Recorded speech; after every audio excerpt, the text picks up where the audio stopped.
Mesdames et messieurs, bonsoir. Bienvenue à cette toute première édition des réunions publiques Venez zoomer avec le maire. Tout d'abord, je vais me présenter. Je suis Elsa Pradier, la rédactrice en chef du Montreuilois, votre journal municipal. Je suis heureuse de vous accueillir ce soir pour cette nouvelle réunion publique. En effet, face à la crise sanitaire qui connaît un nouveau tournant, suite aux annonces présidentielles d'hier, notamment, la ville de Montreuil a décidé de faire évoluer ses outils et afin de maintenir le lien essentiel avec chacune et chacun d'entre vous, avec chaque Montreuilloise et Montreuillois, nous avons décidé d'organiser cette réunion publique. Alors, bienvenue à toutes celles et tous ceux qui nous rejoignent pour cette soirée d'échange inédite. Elle se déroulera en présence, évidemment, de Monsieur le maire, Patrice Bessac, que je salue.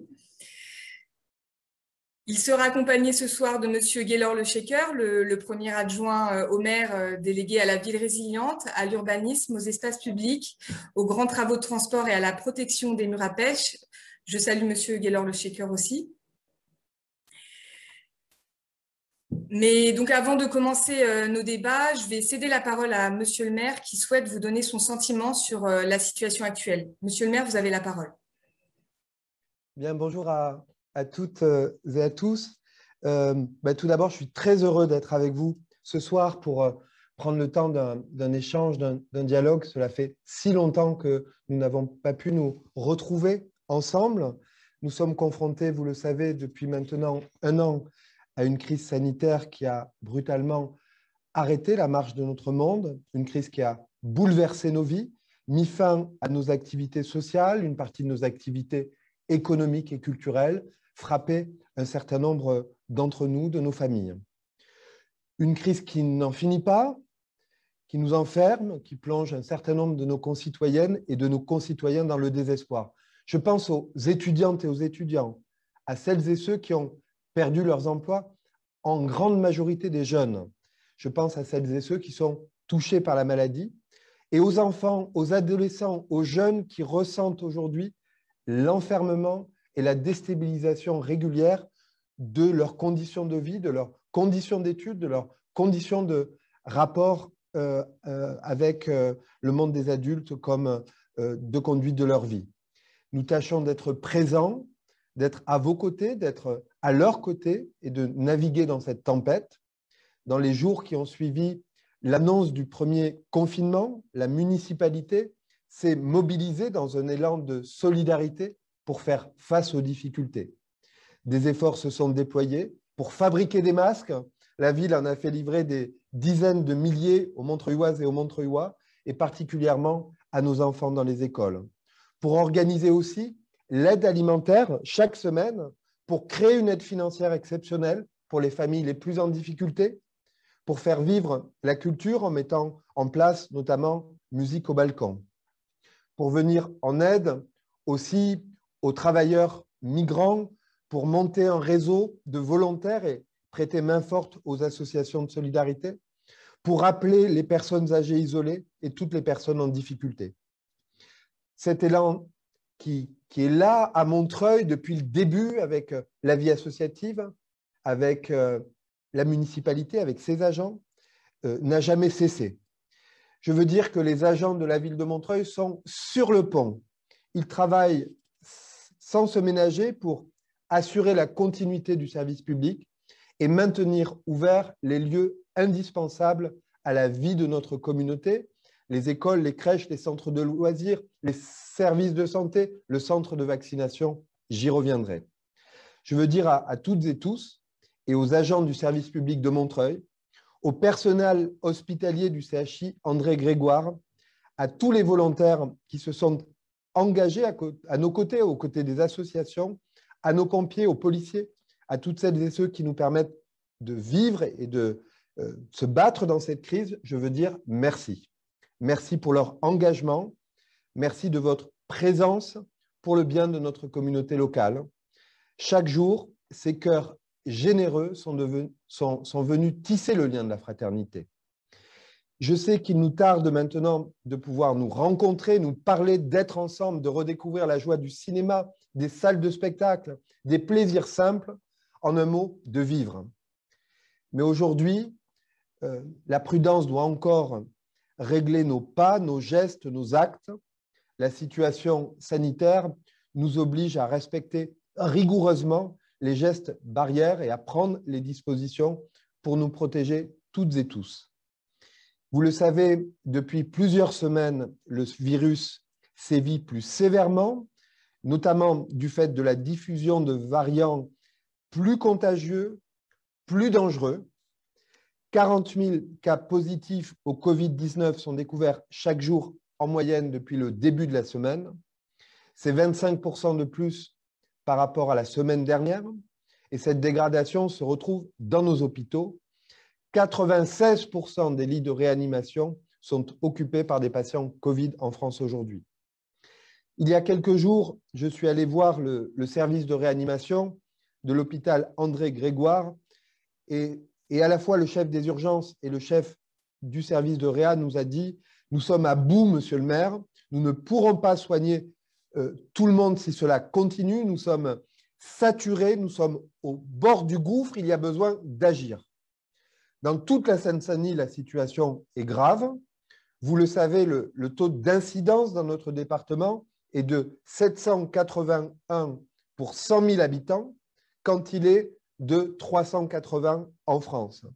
La totalité des lits de réanimation sont occupés, ce qui a obligé les hôpitaux à déprogrammer des soins. Nous l'avons inlassablement dit et répété lorsque nous avons lancé la campagne de soutien à l'hôpital André Grégoire. Cette tension hospitalière est aussi le résultat de coupes budgétaires dans les services de santé de notre pays. 100 000 lits ont été supprimés en 20 ans. 100 000. Et si dans ce contexte, le président de la République a étendu hier à tout le territoire national les mesures de restriction touchant jusqu'à présent 20 départements, il a annoncé la fermeture des crèches, des collèges, des écoles et des lycées. En même temps, nous le percevons, la seule voie de sortie de crise durable, c'est la vaccination. Et pourtant, je pense que dans ce domaine particulier de la vaccination, notre département doit à présent avoir de l'État un rattrapage général. Notre population étant plus jeune, nous avons reçu moins de vaccins du fait du critère d'âge, alors que les habitants de Seine-Saint-Denis sont plus exposés à cette maladie. Ensuite, nous avons eu une deuxième vague où nous avons reçu un petit peu plus de vaccins suite à l'intervention des élus locaux, de l'ARS, du préfet.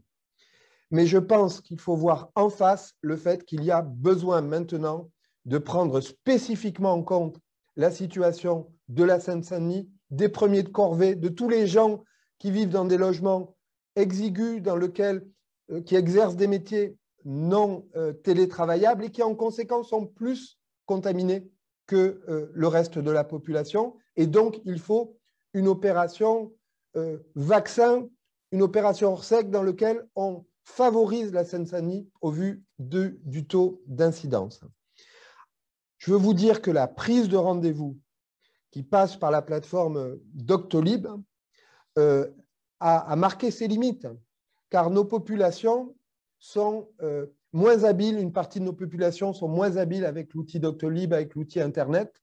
Et donc, pour lutter contre cette inégalité, nous avons réservé dans notre centre de vaccination de l'Hôtel de Ville plus de la moitié des créneaux aux Montreuilloises et aux Montreuillois qui sont appelés via le service, le numéro de la ville, via nos services sociaux, via nos services de proximité. Et c'est un choix politique assumé, car en faisant comme cela, c'est-à-dire en activant notre réseau de proximité, nous avons vacciné plus de 1000 Montreuilloises et Montreuillois qui n'auraient probablement pas eu cette chance autrement, c'est-à-dire sans l'activation du réseau de proximité. Il me semble donc nécessaire de déployer massivement la vaccination, de l'élargir aux professeurs, au personnel, à tous les personnels qui, d'une manière ou d'une autre, travaillent au contact des publics. Et je pense que je le répète à nouveau, je le martèle, mais ça me semble tellement important qu'il faut que la Seine-Saint-Denis ait un accès supérieur aux doses vu son taux d'incidence.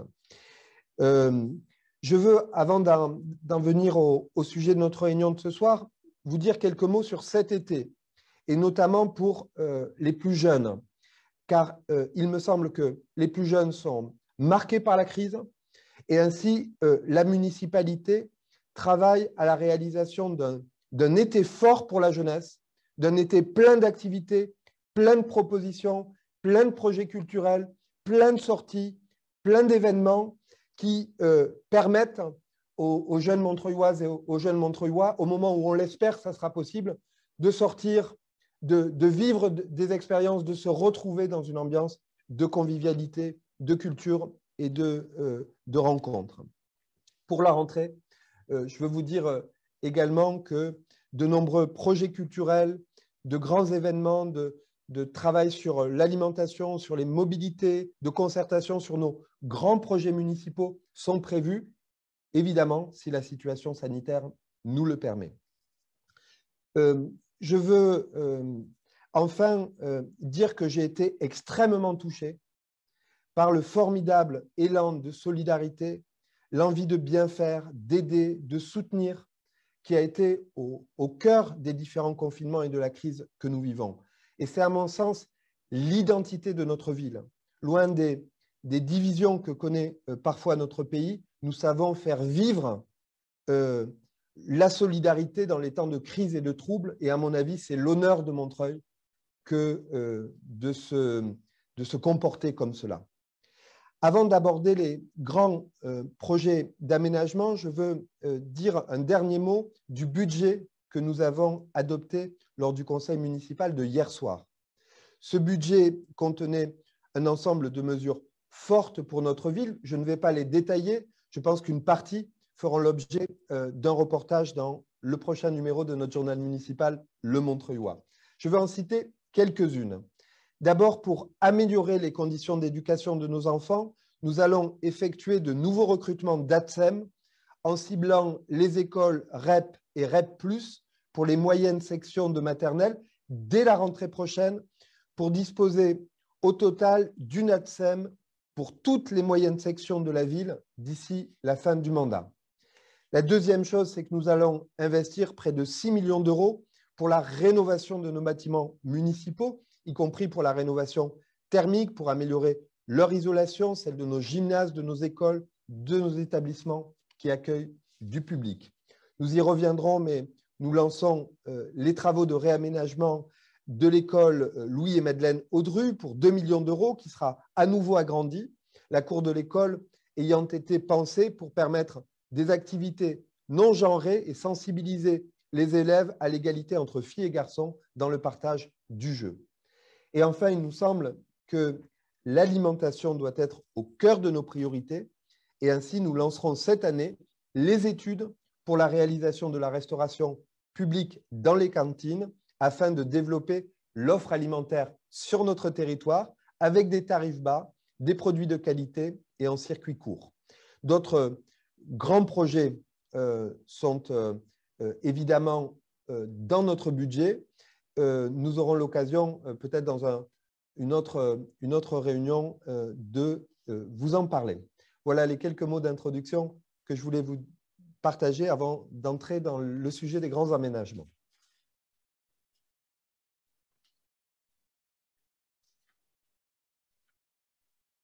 Merci beaucoup, Monsieur le maire, pour cette introduction.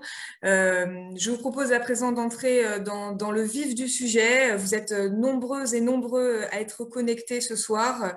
N'hésitez pas d'ailleurs à partager le lien de cette réunion Zoom. Vous pouvez également nous suivre sur Facebook. Au programme de nos échanges ce soir, la discussion va se dérouler en 3 séquences. Une première séquence sur une première séquence sur la ZAC Boissière-Acacia. La deuxième séquence questionnera l'avenir du quartier Le Morillon ainsi que les aménagements de la place des Ruffins. Et enfin, le troisième temps de débat portera sur l'arrivée du tramway T1 et les aménagements de ses abords. Alors, encore un instant avant de démarrer nos discussions, et je sais que vous êtes pressés, vous êtes impatients de dialoguer avec vos élus, je voudrais vous rappeler un petit peu les règles du jeu de nos discussions. Alors, chaque thématique sera introduite par une présentation de Monsieur le maire. Puis, vous pourrez poser directement vos questions. Alors, comment faire? C'est assez simple. Alors, il faudra aller chercher dans la mosaïque de portraits ou dans votre chat le participant qui est nommé questions. Posez vos questions. Puis, en haut à droite de son image de profil, vous cliquez sur les 3 petits points. Vous descendez dans discussion. Puis, vous pouvez alors écrire votre question et la poster.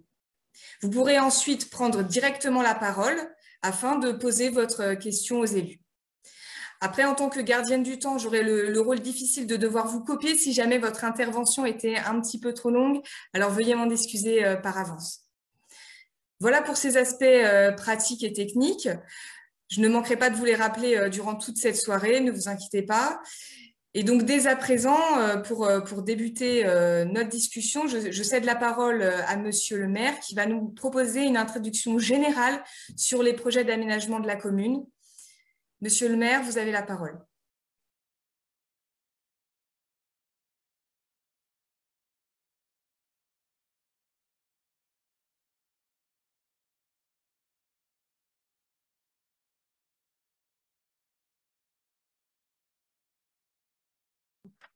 Pour me dire… Ah, là, je pense que vous m'entendez. Ouais, c'est mieux. Quelques mots avant d'entrer dans les 3 grandes thématiques d'aménagement du Haut-Montreuil autour du quartier de la Boissière, de l'arrivée du métro et de la ZAC, du Morillon et des Ruffins, ainsi que de l'aménagement des abords du tramway. Une première remarque, s'agissant de ce qu'on a appelé souvent le Haut-Montreuil, nous sommes dans des années décisives. C'est dans les 10 prochaines années que démarre un grand nombre de projets qui vont changer le visage de ce qu'on appelle le Haut-Montreuil. Et donc, il faut, à mon sens, être clair, précis, savoir où nous allons, savoir définir une vision commune s'agissant du cap que nous avons à conduire. Je veux vous dire que la municipalité est animée par 3 principes essentiels. 3 piliers de principes nous conduisent dans l'action au cours des prochaines années. Le premier cap, c'est le cap, disons, de résilience, d'écologie. Vous le sentez là, par exemple, nous sommes dans des journées exceptionnellement chaudes pour la saison. Nous savons que si nous n'agissons pas maintenant, les générations présentes, nous tous et nous tous, nos enfants, seront face aux difficultés, face à des chaleurs étouffantes et que, par exemple, le simple fait qu'il y ait, boulevard de la Boissière, une allée d'arbres, ça a des conséquences de 2 ou 3 degrés de différence en temps de canicule. Eh bien, ce pilier écologique, il faut l'appliquer à tous nos actes d'urbanisme dans les années à venir pour qu'ils deviennent structurants de notre manière de penser la ville. Deuxième pilier, la mixité sociale. Nous allons faire de grands aménagements. Il va y avoir de grands changements. Il faut que ces changements profitent à tout le monde. Et donc, il faut faire attention, comme à la prunelle de nos yeux, à ce qu'au fur et à mesure des opérations d'aménagement, il n'y ait pas l'exclusion d'une partie des populations. Et donc ça, c'est en particulier 2 mesures fondamentales.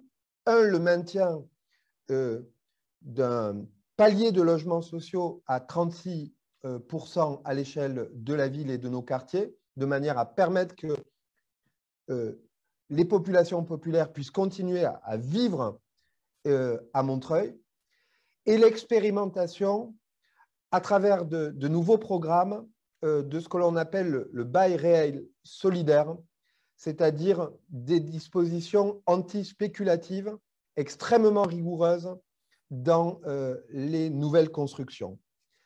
Et enfin, le troisième pilier, c'est la mixité, ce qu'on appelle la mixité fonctionnelle, c'est-à-dire le fait qu'on arrête avec le tout logement et que pour l'arrivée du tramway, pour le quartier de la Boissière, pour les Ruffins, on fasse en sorte de reconstruire une ville dans laquelle il y ait non seulement des logements, bien sûr, mais aussi des commerces, de l'activité, de l'emploi. Et là, je vois un certain nombre de gens qui ont grandi à Montreuil il y a quelques décennies, qui ont été en culotte courte dans les années 70.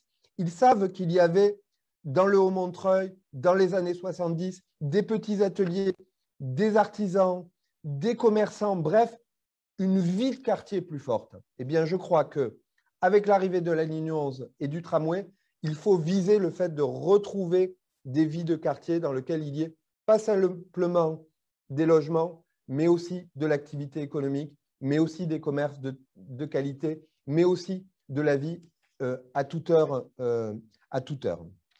Et à partir de ces trois piliers, je veux citer quelques enjeux précis.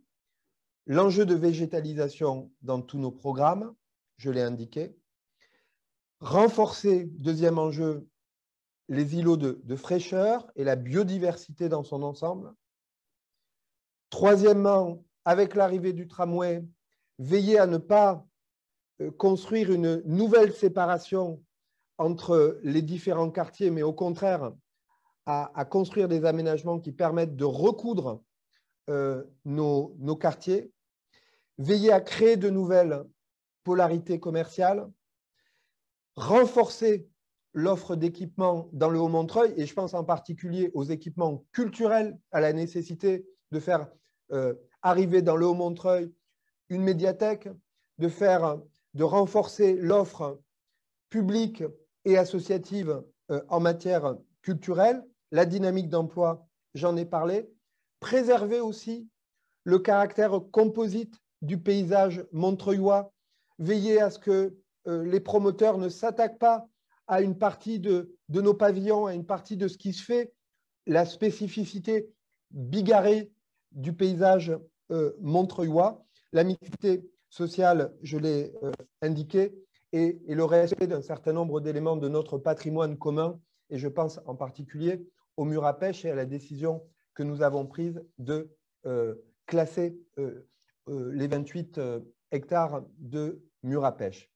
Et donc, ces grands principes, ces trois piliers, ces intentions, s'agissant des différentes opérations qui vont se dérouler, au fond, elles vont trouver leur concrétisation à travers ces trois grands projets qui vont être les moteurs, les leviers de changement pour le Haut-Montreuil, que sont la Boissière, l'arrivée du métro, la ZAC, Morillon-Ruffin et l'aménagement des abords du tramway.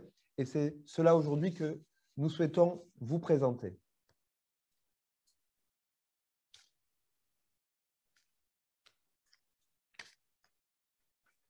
Elsa, on a des petits problèmes de son. Peut-être que, si vous le permettez, j'enchaîne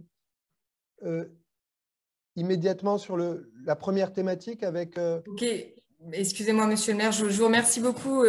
Oui, excusez-nous pour ces petits décalages. Vous êtes très nombreux avec nous ce soir et merci beaucoup. Du coup, effectivement, à la technique, on a des petits soucis de son. Alors, bien sûr, monsieur le maire, comme vous le proposiez, effectivement, nous pouvons ouvrir nos discussions sur la première séquence de nos débats qui portera, comme je vous l'indiquais, sur la ZAC Boissière-Acacia. Du coup, monsieur le maire, effectivement, vous avez un petit mot à dire sur cette thématique structurante pour la commune. Allez-y. Ok, je vais tenter d'être très court pour laisser la place aux questions et aux interventions sur la ZAC Boissière-Acacia. On est là sur notre entrée de ville, côté Rosny. C'est une opération qui a été conduite par la municipalité de Dominique Voynet. Lorsque nous sommes arrivés aux responsabilités en 2014, c'était un projet qui était plutôt sur pause, plutôt au point mort, parce qu'il y avait une une crainte d'un risque de coupure avec les quartiers historiques de l'Amitié et de Branly. Et avec mon ami Jean-Charles Nègre, alors vice-président d'Est Ensemble, ainsi que Gaylor Le Shaker, nous avons retravaillé ce projet en concertation avec les habitants pour mieux l'intégrer avec les quartiers environnants. Nous souhaitions lui donner un nouveau dynamisme qui puisse profiter aux riverains par l'arrivée de nouveaux commerces, de nouveaux équipements. Gaylor Le Shaker aura l'occasion peut-être de répondre à vos questions sur ce sujet. Je pense évidemment à l'école Louis et Madeleine Audru, à la crèche, au stade de football de catégorie 5 qui accueillera bientôt des matchs de compétition régionale, les nouveaux espaces publics, notamment à la friche du CEDIF et ses 6500 mètres carrés d'espace vert. Nous avons également réorienté le programme initialement prévu. Une résidence sociale étudiante de 144 chambres a été programmée, une résidence pour les seniors avec des services ouverts aux habitants, des ateliers pour les artistes verront le jour. De manière à améliorer la qualité environnementale des logements, nous avons retravaillé leur implantation et nous avons obtenu de l'opérateur le raccordement au réseau de géothermie, le réseau de chaleur souterrain permettant de faire diminuer le montant des factures pour les ménages. Enfin, grâce à l'adoption en 2015 de la charte de la construction durable, nous avons également incité à une baisse des prix sur les prix de vente initialement envisagés. À ce jour, il y a 475 logements qui ont été livrés, plus l'école de 23 classes ainsi que des espaces publics. Des chantiers sont en cours, dont celui du stade de foot, un certain nombre d'entre vous l'ont vu, ou des aménagements intérieurs de la crèche. Et d'ici 2025, avec la réalisation de ce projet, qui, je le rappelle, a été conçu sur une friche qui accueillait une déchetterie industrielle et une fourrière, nous aurons recréé notre entrée de ville, de nouveaux espaces de respiration pour toutes et tous, des pistes cyclables, tout en valorisant, je le crois, un bel objet patrimonial, l'ancien escalier du CEDIF. Voilà en quelques mots l'état de la ZAC et de ses avancées. Merci beaucoup, Monsieur le maire, pour cette présentation d'ensemble. Alors, je vais vous redonner un petit peu la procédure pour pouvoir poser vos questions directement. Vous avez la possibilité de prendre la parole pour poser vos questions au maire et à Monsieur Gaylor Le Shaker, le premier adjoint. Du coup, pour pouvoir prendre la parole, il va falloir que vous alliez retrouver dans la mosaïque de portrait ou votre chat le petit participant nommé questions. Puis en haut à droite, dans son image de profil, cliquez sur les 3 petits points, descendre dans discussion, puis écrire votre question et la poster. À partir de là, nous pourrons la sélectionner et nous pourrons vous donner la parole pour pouvoir poser directement vos questions. En attendant que vous puissiez poster les éléments que vous souhaitez, nous avons reçu quelques questions en amont de notre live. J'ai par exemple une question de Madame Régine Blanquet qui souhaite savoir quel est précisément le plan d'aménagement de circulation dans et autour la ZAC Boissière-Acastia. Combien de places de stationnement la ZAC va-t-elle avoir ? Combien de places de stationnement vont être créées autour de la ZAC et combien vont être supprimées? Monsieur le maire, est-ce que vous avez une réponse à apporter à Madame Régine Blanquet? Je vais laisser Gaylor Le Shaker prendre la suite sur ce sujet.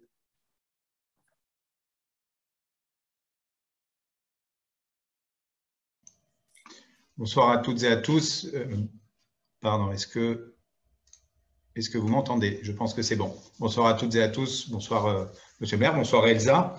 Comme l'a dit Patrice Bessac, ça fait plaisir, surtout avec le système qui nous permet de voir vos visages s'afficher au fur et à mesure, de pouvoir enfin vous voir. Alors, c'est virtuel, mais en attendant des jours meilleurs, c'est toujours quand même beaucoup plus agréable que de se trouver privé de cette relation avec vous. Sur la question très particulière de la ZAC Boissière-Acassia, comme l'a rappelé le maire, sujet très important. Quand on a décidé de réouvrir ce dossier, l'objectif pour nous était de faire en sorte, non pas que ce soit un projet qui soit fermé sur lui-même, vous savez qu'on l'appelait à l'époque en quelque sorte l'éco-quartier ZAC Boissière-Acassia, qui du coup n'avaient pas réellement de lien et de connexion avec le reste du secteur de notre ville. Je pense au secteur Branly, je pense à la Cité de l'Amitié, à l'ensemble des quartiers avoisinants et au lien avec la ville de Rosny, notre ville voisine. Donc la réinterrogation de ce projet a été menée avec le souci à la fois de penser l'arrivée du métro, qui est aujourd'hui une réalité. Un certain nombre d'entre vous vivent le chantier au quotidien, ont vu passer les camions, le tunnelier, ont pu visiter le chantier.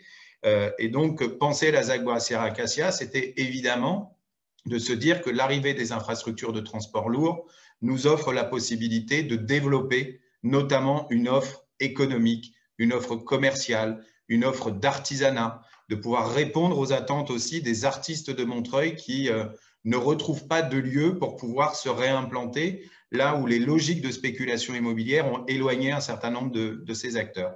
Et donc, dans la ZAC, sur la question et du commerce et du stationnement, il y a eu un travail de mener, puisque dans le traité initial dont il a été question en 2012, c'était un système de stationnement qu'on appelait en silo. Vous savez, on envoyait à l'extérieur du quartier le stationnement. Le stationnement a été réintégré à l'intérieur même des opérations. Donc, au total, ce sont 1280 places de stationnement en ouvrage, donc c'est-à-dire du stationnement sous les immeubles d'habitation, sous la cellule commerciale, on en reparlera certainement tout à l'heure, qui a vocation à accueillir de l'offre alimentaire, et sur l'espace public, une centaine de places qui doivent venir répondre aux besoins de dépose minutes, de fréquentation aussi du terrain de sport, et donc de pouvoir répondre finalement au bon fonctionnement du quartier. Évidemment, notre vigilance, et je veux saluer en particulier le travail de mon collègue Olivier Stern, qui avait prévu le conseil de quartier Branly-Boissière le sait, puisqu'on en avait parlé juste avant la séquence électorale.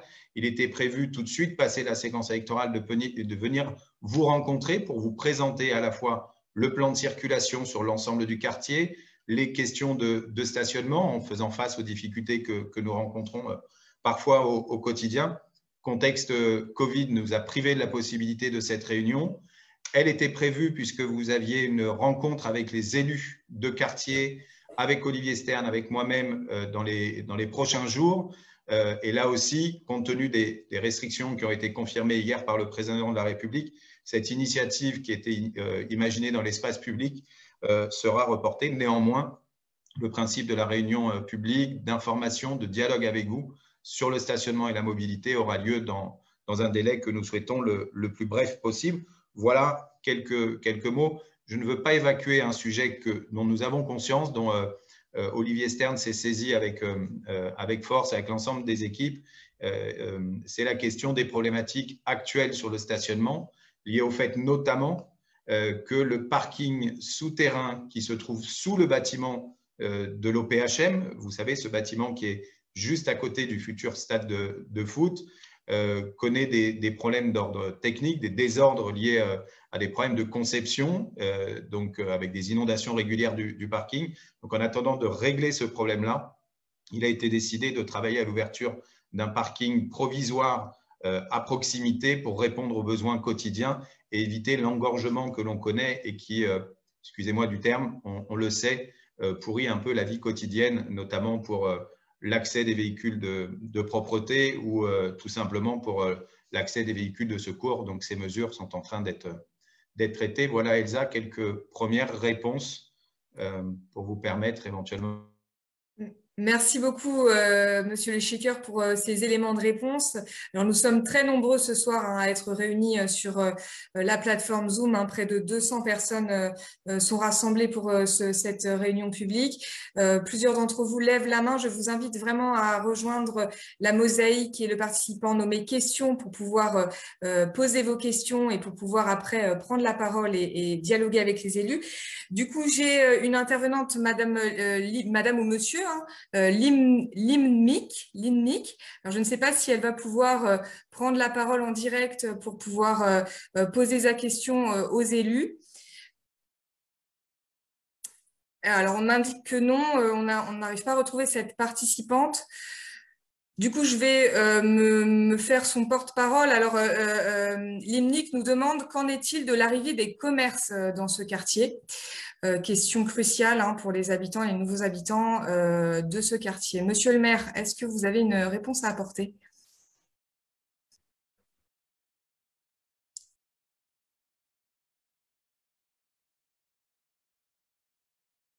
Alors, monsieur le maire ou monsieur le shaker, une réponse sur la question de l'arrivée des commerces dans ce quartier. Alors, peut-être avons-nous un petit problème technique de switch de micro. Ça doit sans doute être le cas.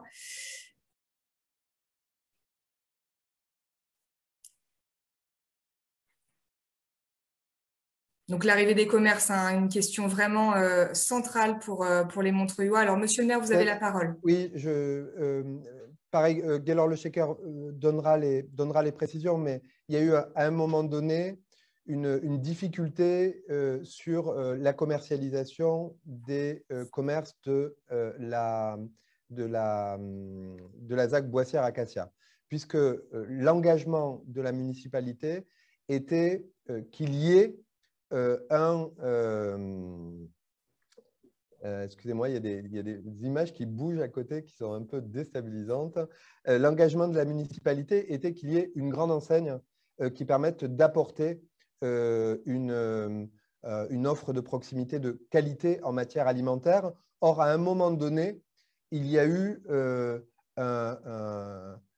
des difficultés sur cette perspective et nous n'avons pas voulu lâcher, c'est-à-dire nous n'avons pas voulu accepter qu'un autre type de commerce viennent dans ces espaces pour privilégier ce qui était notre engagement vis-à-vis notamment des nouveaux habitants, c'est-à-dire avoir une enseigne alimentaire de qualité. Peut-être, Gaylor, tu as, je crois, les éléments précis de calendrier?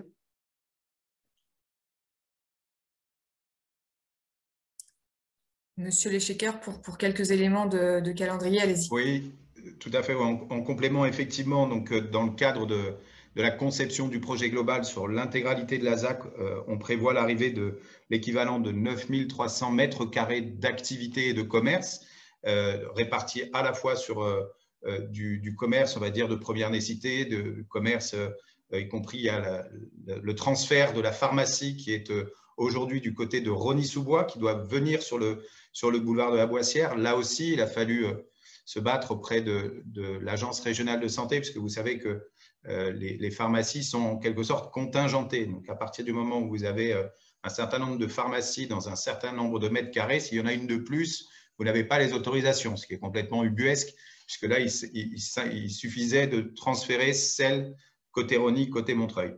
Sur ces 9300, comme l'a dit le maire, on va dire le commerce entraînant et le commerce alimentaire. Celui qui est prévu donc sur l'îlot C, ce qu'on appelle l'îlot C, qui est un îlot aujourd'hui déjà livré, et commerce sur lequel nous avions engagé des discussions avec le groupe Intermarché pour l'ouverture d'un intermarché. Vous savez, c'est un système de franchise et les propriétaires des murs, des locaux, nous ont fait une petite blague pas très drôle. C'était d'imaginer à un moment qu'on pouvait mettre autre chose qu'un commerce alimentaire. Donc, il y a eu un bras de fer avec eux qui est en train de se résoudre positivement avec l'abandon du projet alternatif sur lequel ils étaient en train de travailler. Et aujourd'hui, un travail avec leur architecte pour l'aménagement de cet intermarché. Nous l'espérons pour une ouverture d'ici à la fin de l'année. En tous les cas, c'est la pression que la collectivité met sur cet opérateur pour à la fois répondre aux besoins des habitants qui sont déjà installés sur le quartier et puis enclencher la dynamique. Parce que qui dit l'arrivée de l'Intermarché, derrière, notamment sur les commerces qui sont sur l'autre îlot, donc l'îlot D qui a également été livré, le D et le C, de pouvoir finalement commercialiser ces coques sur lesquels on a déjà des preneurs, notamment de restauration, et sur l'îlot qu'on appelle l'îlot A, qui sera celui qui est le plus proche en réalité du métro, dont la construction va commencer de manière imminente. La construction en cours que vous voyez dans le quartier, c'est la résidence sociale pour les étudiants et le bâtiment qui sera voisin, qui permettra l'accueil, boulangerie, espace il y a une discussion parce qu'on aimerait arriver à convaincre l'implantation d'une librairie. Donc, tout ça est en cours de calage avec l'aménageur qui a un investisseur qui se charge de trouver ensuite les porteurs de projets. Et dernière chose, sur notamment l'îlot A, un certain nombre de cellules en rez-de-chaussée qui sont à destination d'artistes, à la fois pour des lieux d'exposition, des lieux de création et d'ouverture sur le quartier, et de faire lien entre la ZAC Boissière-Acacia et le secteur Branly-Boissière. Merci beaucoup, Monsieur Leschaker, pour ces éclaircissements. Excusez-nous hein, pour le petit problème technique qui est arrivé. Vous pouvez à présent poser de nouveau vos questions via le chat. N'hésitez pas hein, à inscrire vos questions dans le participant nommé questions. Je vous rappelle, cliquez en haut à droite, déroulez dans discuter et allez-y, posez vos questions. N'hésitez pas. Vous pourrez ainsi prendre la parole pour pouvoir dialoguer directement avec les élus. Nous avons une question de Monsieur Alain Fabre-Dutec. Et apparemment, il n'a pas de caméra. Alors, Monsieur Dutec, peut-être pouvez-vous brancher votre caméra. D'ailleurs, j'en profite pour inviter chacun, peut-être à ceux qui ne l'ont pas encore fait ou qui hésitent à se connecter avec leur caméra. C'est toujours un moment voilà, qui permet de voir des échanges, des visages. Du coup, Monsieur Dutec, nous sommes en train de vous rechercher hein, pour pouvoir vous connecter avec nous et vous donner la parole en direct. Je vous propose de revenir vers vous dans un instant, hein, dès que nous pourrons oui, vous... Bonjour. Voilà, c'est parfait. Allez-y, Monsieur Dutec. Oui. Alain Fabre de l'association Inditech. Pardon, allez-y à Monsieur Fabre. Sur Zoom, je n'ai pas la caméra. Eh bien, il n'y a pas de souci, monsieur, allez-y. Mais tout le monde me connaît. Hein. Donc, c'est la question auprès des usagers qui habitent le secteur. Beaucoup de constructions se font sur les Ramnas, les Ruffins, Boissière-Acacia, sur la fréquentation des buts. Donc, on peut attendre à peu près 4 ans pour que ça arrive. Je sais que vos élus...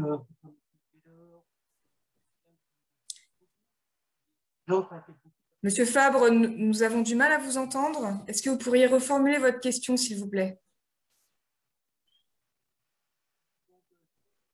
Monsieur Fabre? Je crois que la connexion n'est pas très bonne. Je n'entends plus Monsieur Fabre. Une dernière tentative? Non, je ne vous ai pas. Je ne vous ai pas. Du coup, je vous propose de... Je suis désolée, Monsieur Fabre. Du coup, en attendant que votre connexion se stabilise, je vous propose de passer à une question de Dalila. Dalila nous demande s'il y aura des espaces verts aménagés et partagés. Donc, Dalila demande s'il y aura des espaces verts aménagés et partagés sur ces espaces. Monsieur le maire, est-ce que vous avez une réponse à apporter à Dalila? Peut-être plus qu'une réponse, je ne sais pas s'il est possible de montrer la carte de la ZAC permettant de visualiser les nouveaux espaces qui ont été effectivement d'ores et déjà ouverts au public. Là, vous le voyez. Est-ce que, je ne sais pas si c'est, j'étais plutôt sur la carte de la ZAC Boissière-Acacia, où vous pouvez, alors, ça n'est pas la bonne carte, mais j'invite la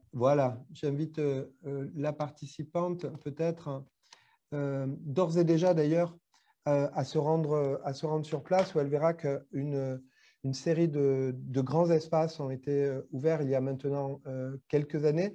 D'autres vont être aménagés, je pense notamment côté terrain de foot, où il y a le projet de la pépinière d'Est Ensemble qui permettrait de planter des arbres, les développer pendant quelques années, les replanter ensuite ailleurs et créer comme ça un projet de renouvellement qui permette à notre ville de produire les arbres dont elle a besoin pour créer les îlots de fraîcheur.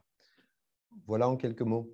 Et évidemment, Pardon, excusez-moi. Merci beaucoup, Monsieur le maire, pour ces éléments de réponse.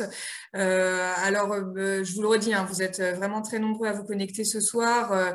C'est un premier exercice pour nous. Alors, il y a des petits soucis techniques qui nous permettront, voilà, de nous améliorer pour nos prochaines rencontres, hein, parce que je vous le rappelle, donc nos prochaines rencontres seront prévues le 15 avril, notamment autour des questions d'alimentation, mais je vous redirai tout ça à la fin de notre conférence.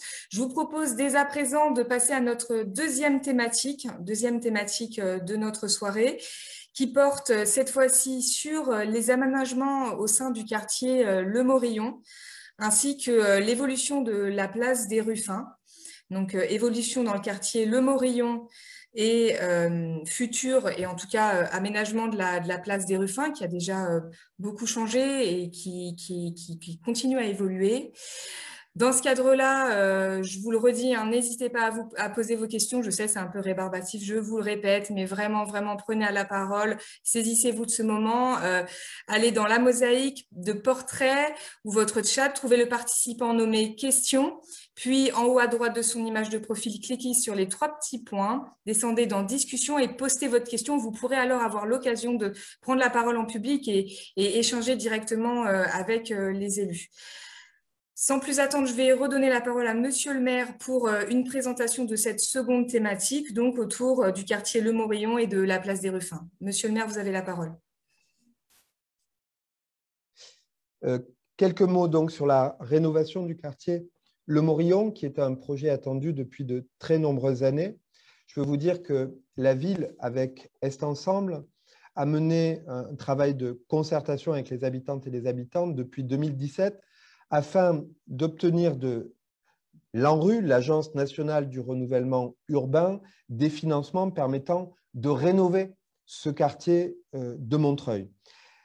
Le projet de renouvellement urbain était tellement important pour nous que nous avons demandé à ce qu'il soit reclassé au plan national, c'est-à-dire en d'autres termes que l'ANRU examine, non pas à l'échelle régionale, mais nationale, ce projet de rénovation du quartier, et ceci afin d'obtenir des financements plus importants.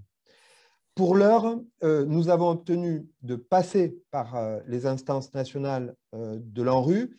Nous pouvons nous en féliciter, c'est un premier pas, même si nous n'avons pas encore de certitude quant aux décisions qui seront prises, et notamment les décisions financières. Le nerf de la guerre, c'est ce qui va permettre d'aller jusqu'au bout du projet pour le quartier Le Morillon. Je tiens à préciser que, quels que soient les financements que nous obtiendrons de la part de l'État, il s'agira de toute façon d'un projet au long cours qui mettra plusieurs années à aboutir, comme cela a été le cas pour le renouvellement du quartier Bel Air Grand Péché. Vous vous en souvenez, il a fallu quasiment une décennie pour voir aboutir l'ensemble des transformations.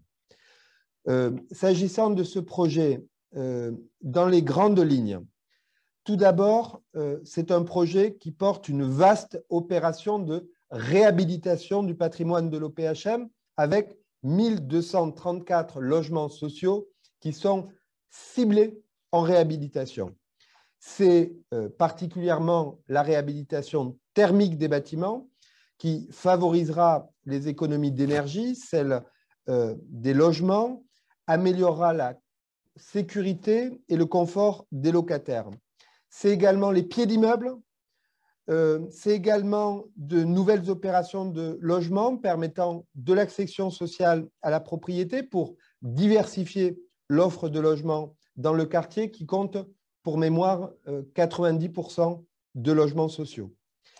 Deuxième grand axe d'intervention sur le quartier, nous proposons une intervention forte sur les espaces publics pour ouvrir le quartier sur le parc Montreux. Les places Le Morillon et Descartes seraient ainsi réaménagées pour devenir des lieux d'échange, de convivialité, pour créer aussi de meilleures conditions de circulation pour les piétons et les vélos à l'intérieur du quartier, en intervenant notamment sur le stationnement et sur le respect des différentes des différents usages.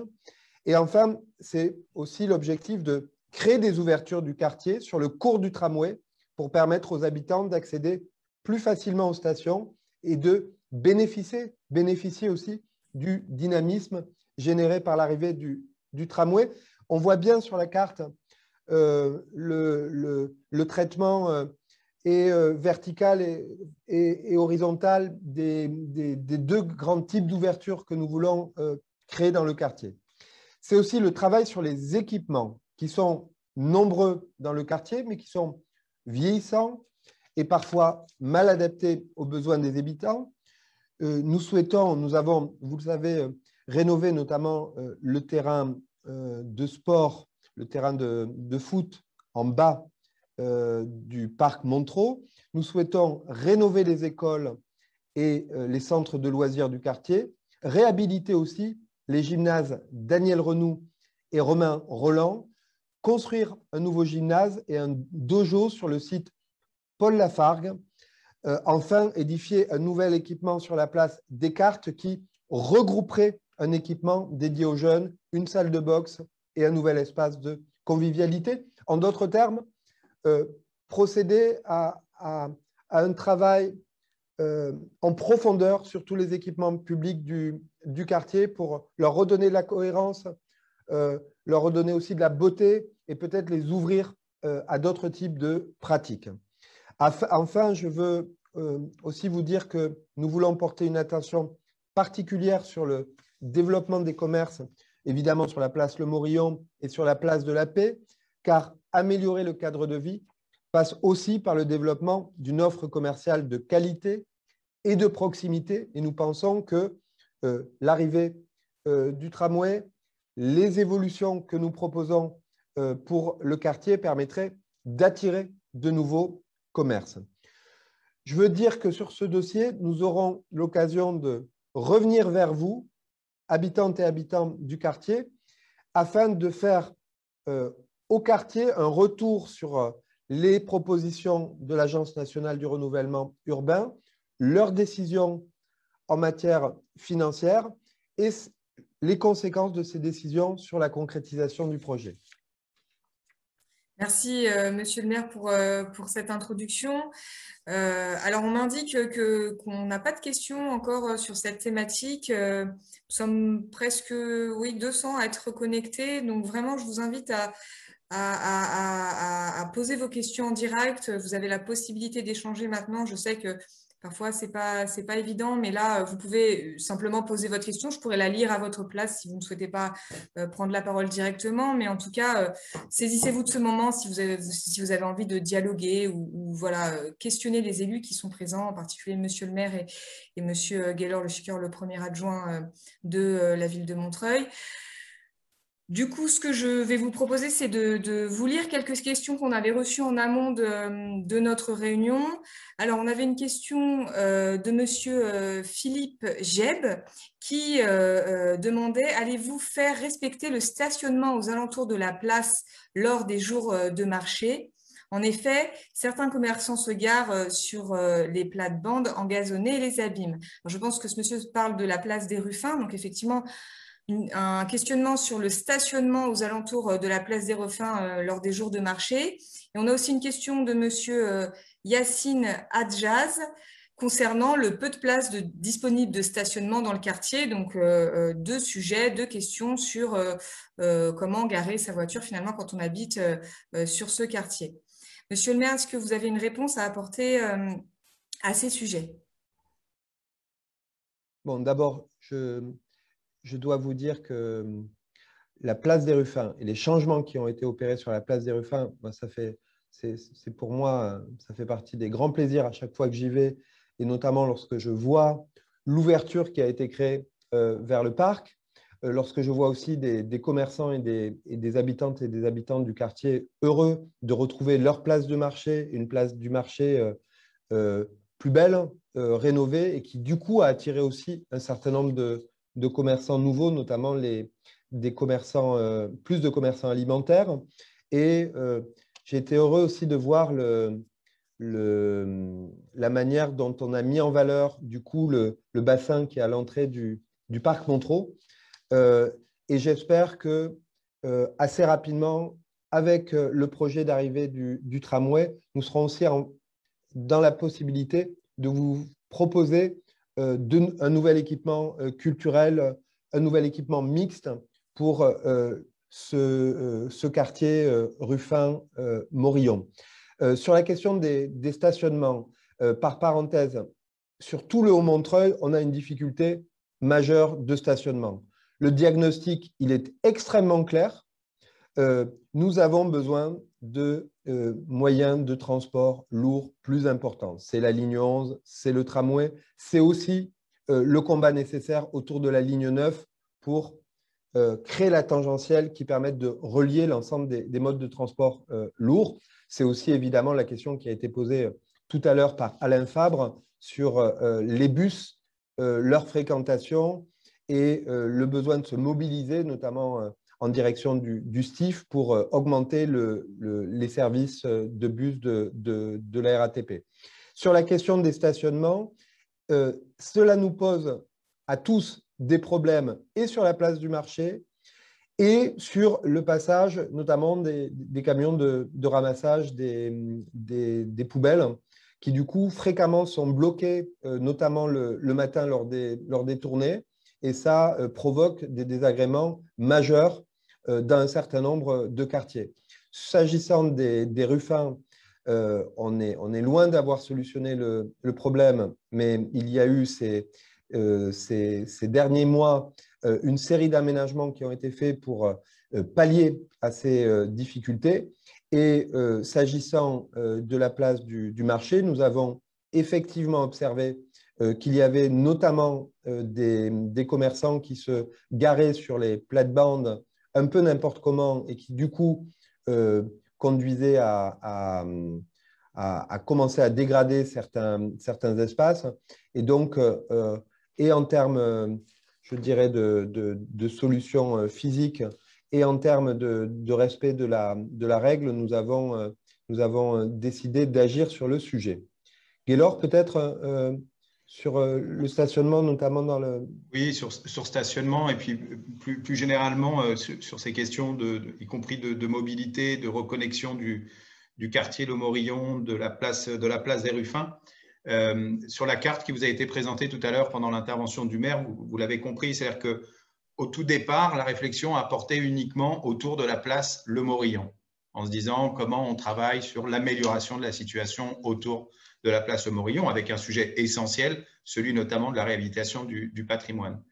Mais avec l'arrivée du tramway, on en reparlera certainement tout à l'heure, automatiquement, le mode de vie, la façon dont on va vivre dans le quartier Le Morillon va profondément changer. Il faut imaginer que demain matin, un gamin du quartier Le Morillon pourra prendre le tramway à peine 500-600 mètres de chez lui pour aller à la médiathèque de Noisy-le-Sec. Au même titre qu'un gamin du quartier Le Morillon pourra rejoindre le secteur Signac-Mur-à-Pêche pour aller au Picard du quartier Signac-Mur-à-Pêche, et cela en quelques minutes. Donc aujourd'hui, on est en train d'anticiper en quelque sorte, et le projet de renouvellement du quartier Le Morillon a cette vocation-là, la façon dans les 5-6 ans qui viennent, le maire l'a dit tout à l'heure, et on va se le redire quand on va parler du tramway, d'ici à 2026, et même avant, puisque tous les aménagements d'espaces publics vont commencer, les transformations, notamment sur la partie secteur Signac, à proximité avec Romainville, jusqu'à Mosinor. Vous avez vu comment le paysage est en train de se transformer, et tout ça va s'accélérer.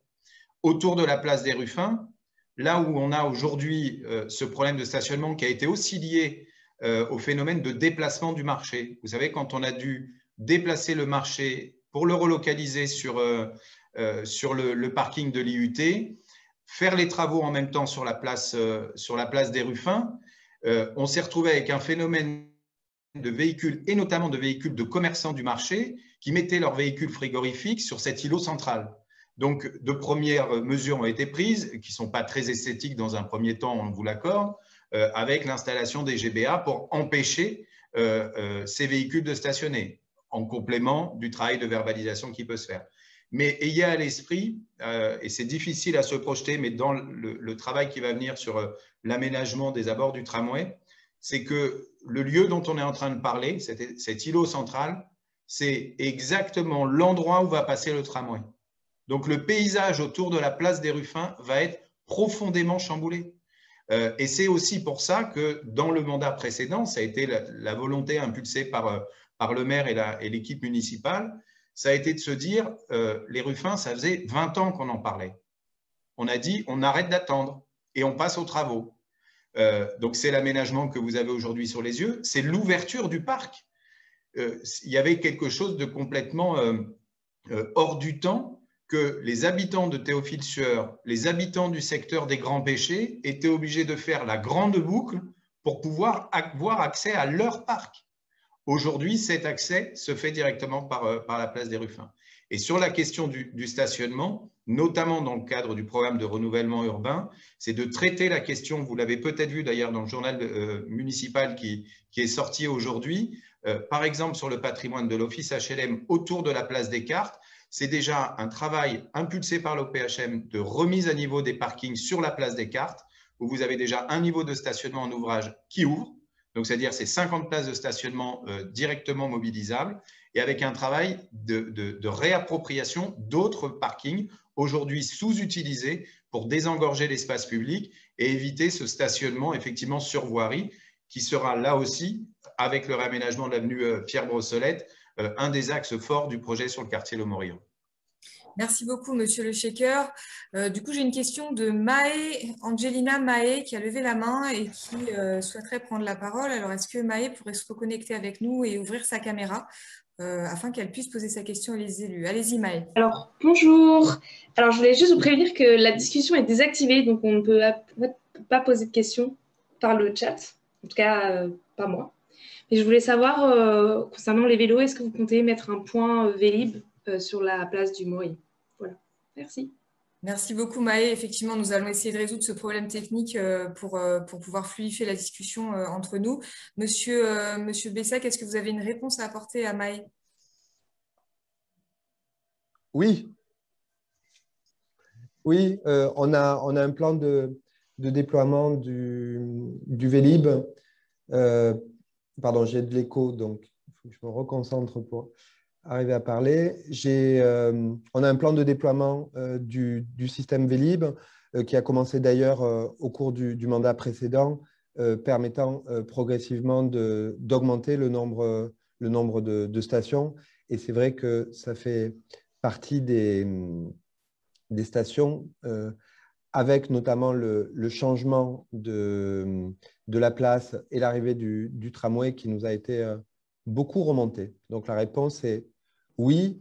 Peut-être, Gaylor, est-ce que tu peux nous donner une précision sur la temporalité? Et peut-être d'abord aussi, c'est l'objet du travail qui va avoir lieu prochainement avec Olivier Stern, vous savez, le maire l'a évoqué tout à l'heure. Donc, dans les conditions et dès que ce sera possible, des assises des mobilités et de l'apaisement de la circulation sont prévues à l'échelle de la ville, qui vont être déclinées ensuite par quartier.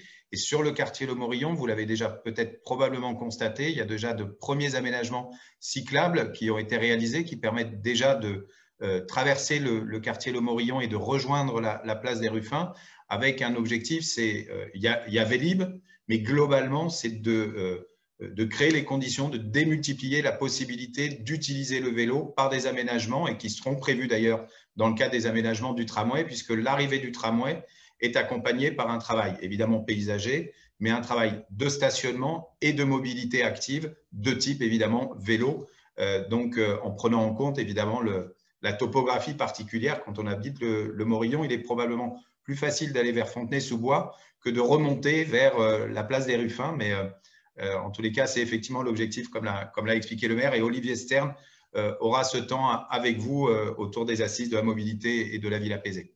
Merci beaucoup, Monsieur le Shaker. Je vais donner tout de suite la parole à Bérangère. Bérangère, si vous souhaitez poser une question directement, je vous invite à reconnecter votre caméra et votre micro. Vous pourrez du coup dialoguer avec nous en direct, Bérangère. Bonjour, merci beaucoup pour cette… J'espère qu'on m'entend bien.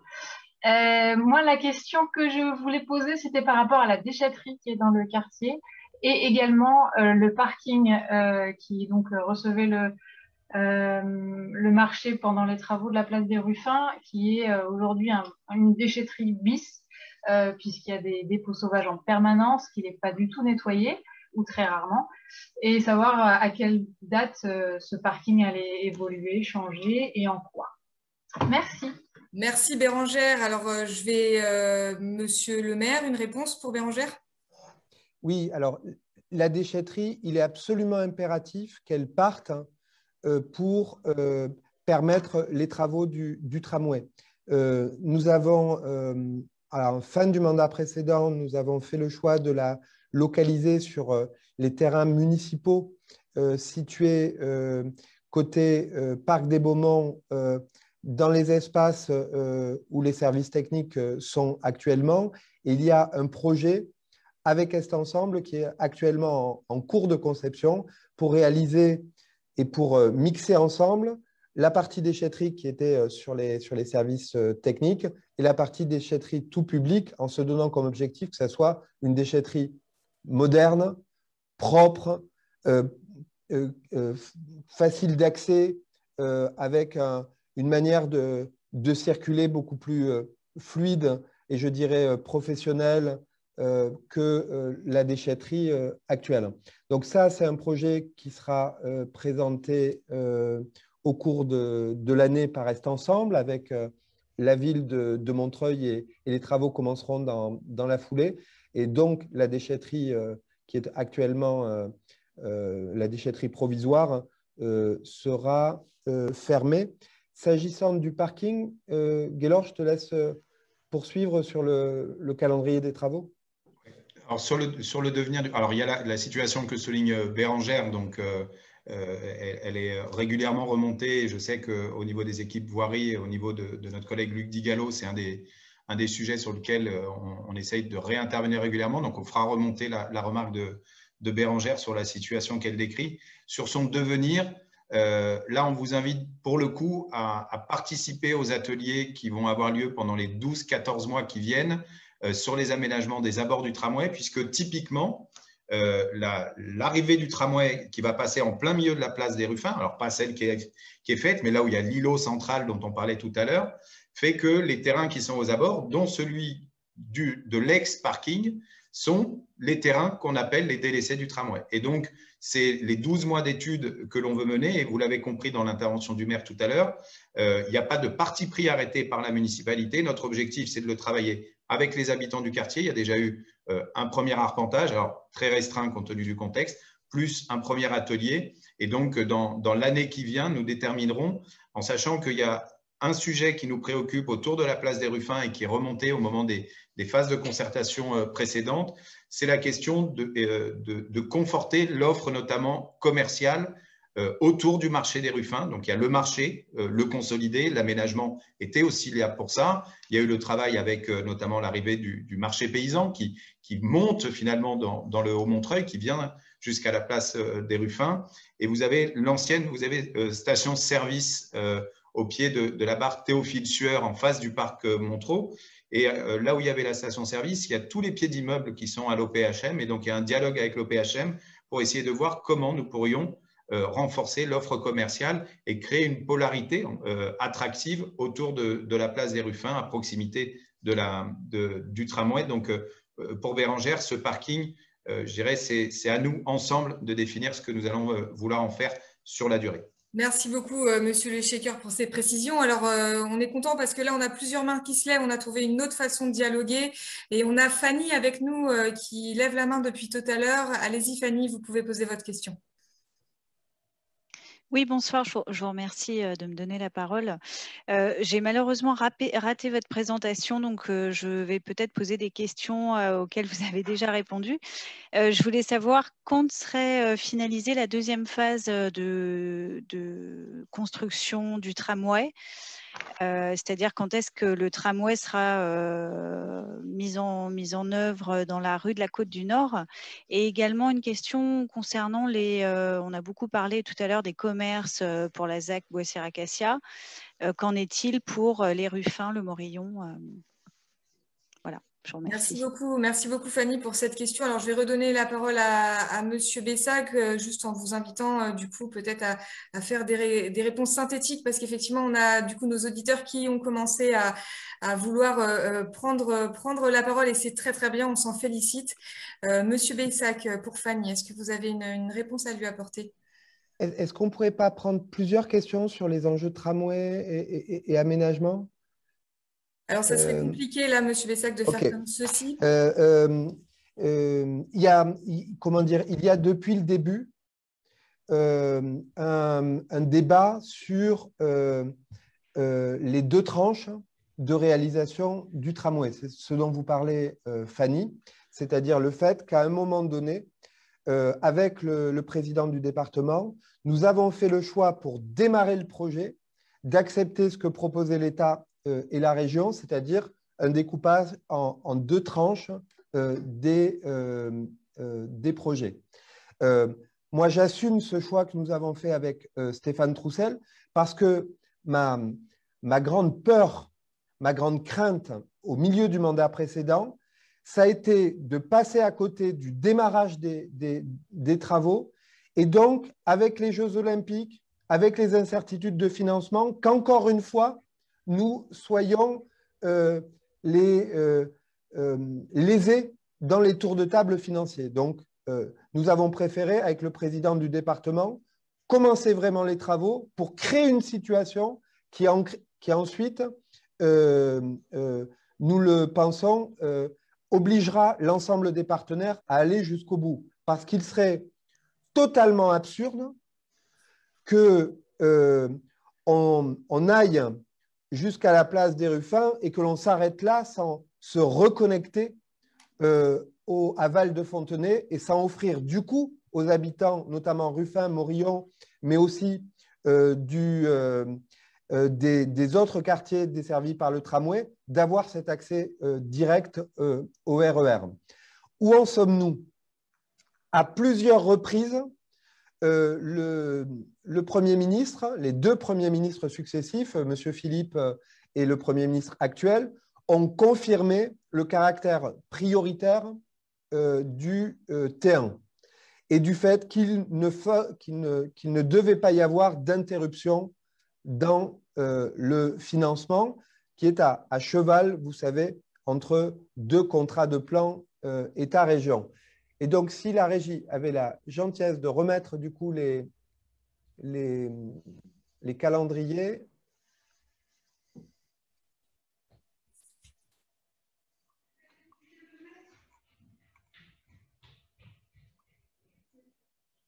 Est-ce que la régie veut bien remettre le calendrier sur le T1? Voilà. Et donc, vous voyez les différentes étapes et le moment où nous sommes. Et donc, nous sommes toujours sur le fait de réussir à fin 2026 la fin de ce qui est appelé la deuxième phase. Mais de notre point de vue, nous espérons que le travail que nous avons fait va justement conduire à ce qu'il y ait deux phases au plan du financement et du droit, mais en réalité qu'il n'y en ait qu'une seule du point de vue des travaux concrets, c'est-à-dire qu'il n'y ait jamais d'interruption. En tout cas, c'est ce à quoi nous nous attachons, et avec le maire de Fontenay-sous-Bois et avec le président du département du 94 et du 93. Merci, Monsieur Bessac, pour cette réponse. Alors, je vous propose de prendre un dernier internaute avec nous. Il s'agit d'une dernière internaute. D'ailleurs, il s'agit de Sian. Après sa prise de parole, je vous propose de passer à notre troisième thématique. Alors, du coup, avant de donner la parole à Sian, je vais vous annoncer la troisième thématique. Comme ça, peut-être, vous pourrez vous préparer à poser vos questions. Donc, notre troisième thématique portera sur le tramway T1 et ses abords. Du coup, voilà, n'hésitez pas à commencer à réfléchir à vos questions pour pouvoir après les poster. Ça fait déjà presque 1h30 que nous sommes ensemble et l'audience ne désemplit pas puisque nous sommes toujours plus de 150 personnes à être connectées sur ces débats. Donc, sans plus attendre, je vais donner la parole à Sian. Sian, allez-y, vous pouvez poser votre question. Merci, bonsoir. Je tenais à vous signaler que d'une, qu'on ne peut pas te poser de questions ni en privé, ni à la personne qui est identifiée comme question, d'où aucune question écrite. Et donc j'enchaîne sur ma question. Je suis désolée, j'ai pas eu effectivement le début de la présentation, mais je voulais savoir s'il était prévu des aménagements concernant les gros vélos, les biporteurs, les triporteurs pour les habitants qui sont dépourvus de locaux à vélo, etc. Parce que je sais que pour moi, c'est un gros souci d'auto. Enfin voilà, je ne souhaite pas en acquérir puisque je ne saurais pas où mettre ce biporteur. Merci. Merci beaucoup, Sian, pour cette question. Alors, sur le problème de chat, veuillez nous en excuser, hein. Effectivement, on a un problème technique. Donc, ce que je vous propose, c'est pour notre troisième thématique de lever la main et d'entrer en conversation avec notre régie pour pouvoir prendre la parole. Monsieur Bessac, est-ce que vous avez une réponse à apporter à Sian sur la question du stationnement des vélos? Oui, plusieurs en fait. La première, c'est que dans nos règles d'urbanisme, nous intégrons maintenant le fait d'avoir des locaux vélos obligatoires, ce qui permet, du coup, dans les nouvelles habitations, qu'il y ait des espaces obligatoirement réservés. La deuxième chose, c'est que en milieu de mandat précédent, je ne sais pas si vous voyez ces vélo-box que nous avons créés dans la ville, qui étaient une réponse à ces problèmes de parking d'un certain nombre de nos concitoyennes et de nos concitoyens qui n'ont pas les mètres carrés pour garer leur vélo, qui du coup n'est pas en sécurité. Et du coup, c'est un frein pour l'usage. Et nous avons été interpellés par les gros porteurs, entre guillemets, c'est-à-dire les espaces qui permettent soit de faire de la livraison, soit de transporter les enfants qui sont un peu plus volumineux et sur lesquels nous n'avons pas de solution pour le moment. Ça fait partie des sujets qu'on voudrait évoquer, notamment dans les assises de la mobilité dont a parlé Gaylor Le Shaker. Nous pensons qu'il faudrait réfléchir à une offre de type vélo-box, peut-être plus adaptée aux nouvelles pratiques. J'en profite pour dire que, évidemment, tout au long du mandat, sur cette question des mobilités douces, comme on va le voir dans un instant avec l'aménagement des abords du tramway, on va cibler le fait aussi de sécuriser les parcours dans la ville et donc poursuivre ce travail de cheminement sécurisé. Moi, c'est un de mes grands plaisirs quand même de voir que les pistes que nous avons créées conduisent aujourd'hui à beaucoup plus de familles à emprunter le vélo. On voit vraiment les changements de public en fait en fonction du type de sécurité. J'ai revu des personnes âgées et j'ai revu des familles avec enfants en bas âge se balader sur les espaces vélo. Voilà, donc Sian, je vous donne rendez-vous pour les assises de la mobilité. Merci beaucoup, Monsieur le maire, pour cette invitation aux assises de la mobilité. On espère qu'on y retrouvera Sian à ce moment-là. Sans plus attendre, je vous propose de passer donc à notre troisième thématique, qui portera sur la question des aménagements des abords du tramway T1, de l'arrivée de ce tramway qui est très attendu par les habitants et qui aussi conduit à de grands changements sur le quartier. Alors, au vu de nos difficultés techniques, je vous propose, pour prendre la parole et pouvoir échanger, dialoguer en direct avec les élus, de lever la main en direct via votre interface. Vous pourrez ainsi entrer en contact avec la régie et du coup, je pourrai vous donner la parole directement. Pour introduire cette thématique, je ne sais pas si Monsieur le maire souhaite prendre la parole ou si on passe directement à des questions d'internautes. J'ai déjà quelques mains levées. Alors voilà, Monsieur le maire, dites-nous un peu ce que vous préférez faire. Je veux bien dire quelques mots brefs car la question du tramway et de ses aménagements a déjà été évoquée. Quelques remarques. La première, c'est waouh. Je ne sais pas les uns et les autres, les unes et les autres, ce que vous avez éprouvé en voyant se dégager l'espace de l'autoroute, mais je trouve que c'est dingue du point de vue de ce que cela montre comme perspective de changement pour pour notre ville. Et franchement, moi j'habite le quartier Paul Signac. Quand on est par exemple sur l'ancien pont du boulevard Aristide Briand, quand on regarde l'espace et vers Fontenay et vers Romainville, c'est un espace superbe qui est ouvert et qui va permettre d'opérer ce lien, cette dentelle, cette reconstruction de l'amitié urbaine entre les différents côtés de l'autoroute. Et de ce point de vue, je veux dire deux choses. La première, c'est que, comme vous l'avez vu dans la petite image qui vient d'être diffusée à l'instant, il y a en fait des espaces extrêmement généreux qui vont être dégagés par l'arrivée du tramway. Et donc, c'est une véritable opportunité pour reconstruire la ville sur elle-même. C'est le projet, évidemment, qu'on a appelé boulevard urbain, c'est-à-dire les 2 voies de tramway, les 2 voies automobiles, les voies piétons, l'espace généreux et puis l'espace boisé, l'espace végétalisé pour se balader sur ce boulevard. Mais c'est aussi ce qu'on va pouvoir faire arriver de commerce, d'activités, de reconstruction du type de ville dont nous avons besoin avec les 3 piliers que je citais au début, l'enjeu écologique, l'enjeu de mixité sociale et l'enjeu de mixité fonctionnelle, c'est-à-dire pas seulement du logement, mais aussi de l'activité qui permettent à nos quartiers de vivre. Je veux vous dire qu'avec Est Ensemble et les 3 villes concernées par le passage, ce projet, avec Gaylord Lechéquer, nous avons lancé une étude et une concertation avec les habitantes et les habitants de nos 3 villes. Et c'est un paysagiste, l'agence Coloco, qui coordonne cette étude. Et pour nous, évidemment, ça n'est pas un hasard que ce soit un paysagiste qui prend le leadership, qui prend la tête de l'effort que nous voulons produire pour les transformations dans ce secteur du tramway. Donc, je veux vraiment insister sur un point. Ça a déjà commencé en période Covid avec Gaylord, avec des petites marches, mais avec très peu de monde parce qu'on ne peut pas faire autrement.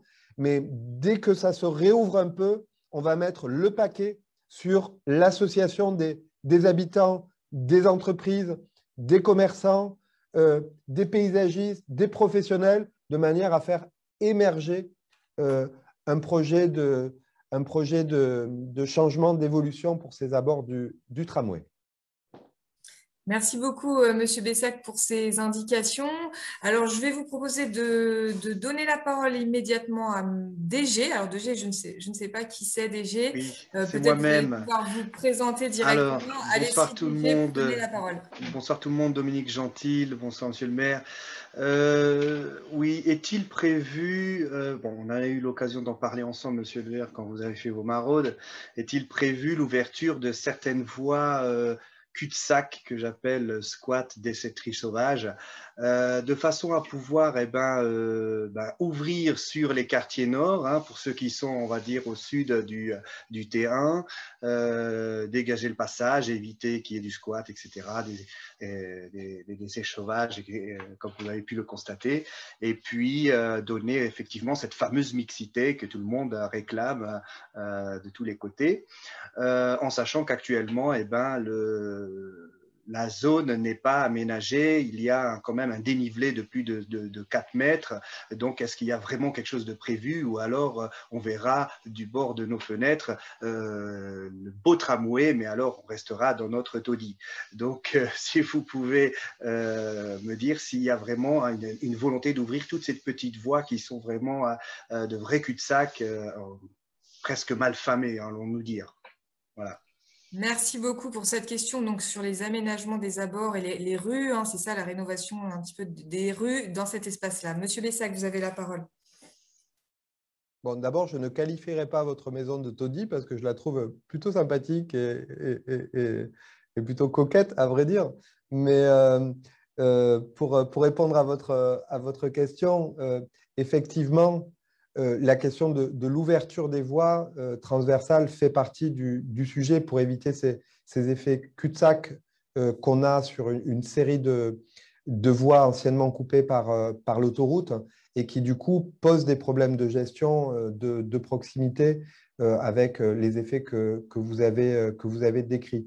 Mais peut-être pour rentrer un peu plus dans la précision, dans l'art et dans la créativité autour de cet aménagement urbain autour du tramway, j'aimerais quand même que Gaylor Le Shaker ait la gentillesse de nous mettre entre guillemets un peu l'eau à la bouche sur les prochaines étapes de concertation et de projet.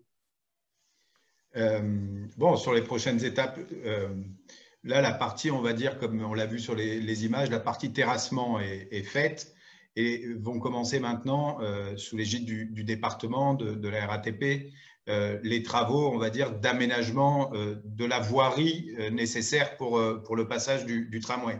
Donc, par rapport au calendrier qui a été indiqué par Patrice Bessac, il faut imaginer qu'avant même la mise en service du tramway, c'est-à-dire les 2025 ou 2026, la question des aménagements paysagers, des reconnexions des voies, je pense notamment à la rue Néflier, je pense à la rue Saint-Antoine, tout ça, c'est le processus qui s'engage sur 2021-2022, c'est-à-dire d'abord avec un travail de concertation avec les habitants et avec les riverains, parce que la reconnexion a un intérêt, c'est que ça va nous permettre de régler le problème qui a été présenté et soulevé à l'instant, mais il faut aussi qu'il nous permette d'anticiper le phénomène, vous savez, avec les nouvelles applications Waze et consorts, c'est que dès qu'on a des nouvelles voies, c'est des voies potentiellement de circulation automobile sur des voies qui sont parfois trop étroites pour ça.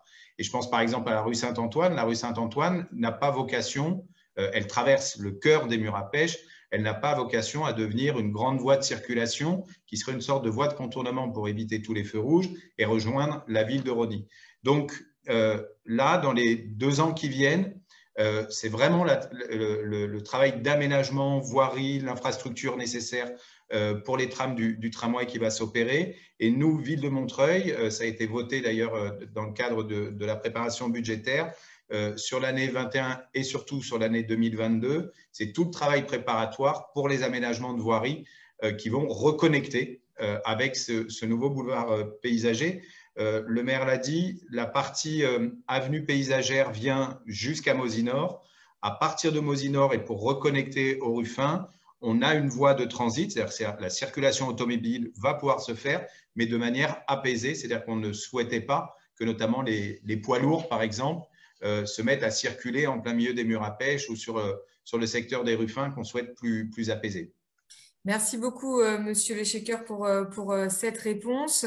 Je vais maintenant passer la parole à Monsieur Besmoulin. Monsieur Besmoulin qui avait signalé son souhait de prendre la parole en levant sa petite main. Voilà, vous êtes là, Monsieur Besmoulin. Vous pouvez poser votre question. Allez-y. Merci et bonjour à tous. Je pense que ça peut aller assez vite. Il y a eu une réunion en visioconférence le 25 mars sur les délaissés du tram. Un certain nombre d'échanges ont eu lieu. Gaylor a écouté jusqu'au bout, me semble-t-il. Donc, ma première question, c'est effectivement comment ce type de concertation, même si c'est en virtuel, va être pris en compte dans votre réflexion politique globale. Premier point. Le deuxième point, vous n'allez pas être surpris quand je vais vous rappeler toute l'importance et la nécessité et l'utilité de prolonger cette ligne du 9 du métro qui va nous permettre de faire le maillage réel des pieds jusqu'au cerveau de Montreuil. Les pieds, c'est les pieds de Montreuil, c'est le bas Montreuil. Notre cerveau va être irrigué par l'arrivée de la ligne 11 et puis notre bras droit ou notre bras gauche va être irradié par l'arrivée de la ligne 1. Voilà, mais quid de la colonne vertébrale? Donc, Monsieur le maire l'a rappelé dans ses propos liminaires, c'est un sujet qui lui tient particulièrement à cœur et je pense qu'il y a une véritable opportunité aujourd'hui de relancer l'association pour le prolongement de la ligne 9, notamment, je m'excuse de le dire, notamment compte tenu du changement d'équipe de certaines municipalités, compte tenu notamment du fait qu'il y a les élections départementales qui se profilent et que le conseil départemental a un rôle important à jouer et qu'il n'a pas joué jusqu'à maintenant. Après, merci beaucoup, monsieur Besmoulin. Merci beaucoup pour ces questions. Alors, une question sur le prolongement de la ligne 9 et une question sur la question de la concertation sur ces aménagements. Monsieur Bessac, est-ce que vous souhaitez apporter des éléments de réponse? Oui, bon, d'abord, saluer Joe que je n'ai pas vu depuis un petit temps quand même. Ensuite, lui dire, s'agissant de la ligne 9, qu'effectivement, c'est le grand sujet de la réunion des différents systèmes de transport à Montreuil et que nous avons besoin d'une remobilisation sur ce sujet. J'ai toujours assumé avec vous le fait à la fois de créer la ligne 9, mais de dire il faut de créer l'association pour la promotion de la ligne 9, mais en même temps de dire que l'urgence était gagner les financements et permettre au projet T1 de s'envoler et surtout ne pas se faire avoir sur le sujet. Donc maintenant, ça c'est fait. Il faut qu'on ait les confirmations que ça aille jusqu'au bout. C'est ce à quoi nous nous attachons jour après jour et pied à pied. Et évidemment, avec le conseil départemental et avec les autres municipalités, tu as raison, il faut relancer ce travail de mobilisation autour de la ligne 9. Et puis deuxièmement, évidemment, Gaylor Le Shaker l'a redit et je m'y suis engagé, le sujet d'associer les habitantes et les habitants aux transformations sur les abords du T1 et les changements est un sujet majeur et sur lequel la ville de Montreuil et Est Ensemble, depuis le début, a mis l'accent du point de vue de sa méthode. C'est le cœur de l'étude que nous lançons et que je citais tout à l'heure. Merci, monsieur Bessac, pour ces éléments de réponse. Alors, je vais tout de suite passer la parole à monsieur David Dorier. David Dorier qui est avec nous. Allez-y, monsieur Dorier, pour votre question. Oui, bonsoir. Je triche un peu parce que je suis Romain Villois. Donc du coup, merci monsieur le maire de Montreuil de répondre à mes questions. En fait, la question que je veux vous poser concerne les abords du T1. Puisque moi j'habite dans la route de Montreuil qui pour vous est la route de Romainville. Et en fait, tout ce quartier qui est en rénovation me pose beaucoup de questions. J'ai déjà pris contact avec le département de la Seine-Saint-Denis pour essayer de comprendre un petit peu quel était l'objectif de ces recherches. Et par ailleurs, j'ai appris que les différentes recherches qui sont faites autour de ce terrain sont faites par un organisme qui s'appelle Next City, si je ne m'abuse, de la part du département. Et ma question est, quelle est la propension du terrain qui appartient au département de la Seine-Saint-Denis et quelle est la propension du terrain qui appartient à la mairie de Montreuil pour décider vraiment quoi faire de ces abords-là? Merci beaucoup. Alors, une question sur l'emprise effectivement foncière du terrain. À qui appartiennent les terrains? Monsieur Bessac ou monsieur Le Shaker sur le sujet? Peut-être quelques mots simples. D'abord, le département est effectivement le propriétaire principal de ce que l'on appelle les délaissés du tramway. C'est le propriétaire qui a le plus de terrain sur ces espaces qui vont être réaménagés. Ensuite, il y a les villes essentiellement et quelques propriétaires privés de manière marginale. Lorsque je suis devenu président d'Est Ensemble, j'ai réaffirmé, s'agissant de l'aménagement des abords du tramway, un principe simple qui est que Est Ensemble, donc notre intercommunalité, notre établissement public territorial, a la compétence aménagement. C'est donc Est Ensemble qui est chargé, de par la loi, de la formulation de l'essentiel des orientations d'aménagement. Ensuite, il y a évidemment le département comme propriétaire, comme partenaire avec lequel nous devons travailler, coopérer et développer ce projet, et les villes, et singulièrement les maires, qui ont la légitimité démocratique issue du suffrage universel direct, ainsi que les habitantes et les habitants. Je le redis parce que moi, comme président d'Est Ensemble, je suis au service des maires et au service des projets du territoire. Je n'ai pas, comme président d'Est Ensemble, la légitimité pour dire ce qu'il faut faire à Romainville ou ce qu'il faut faire à Pantin ou ailleurs. J'ai été élu à Montreuil et comme président d'Est Ensemble, je suis au service d'une dynamique de développement. Nous, le choix que nous avons fait, le choix qu'a fait la ville de Montreuil, la ville de Romainville, la ville de Noisy-le-Sec, l'établissement public d'Est Ensemble, c'est de créer l'espace d'une étude qui rassemble plusieurs partenaires d'urbanisme. Gaylor Le Shaker vous présentera plus complètement les choses, et des partenaires pour organiser la concertation avec les habitantes et les habitants. Le département, dans ses responsabilités, a fait le choix de mener également une étude et une trajectoire de réflexion sur l'aménagement des futurs abords du tramway.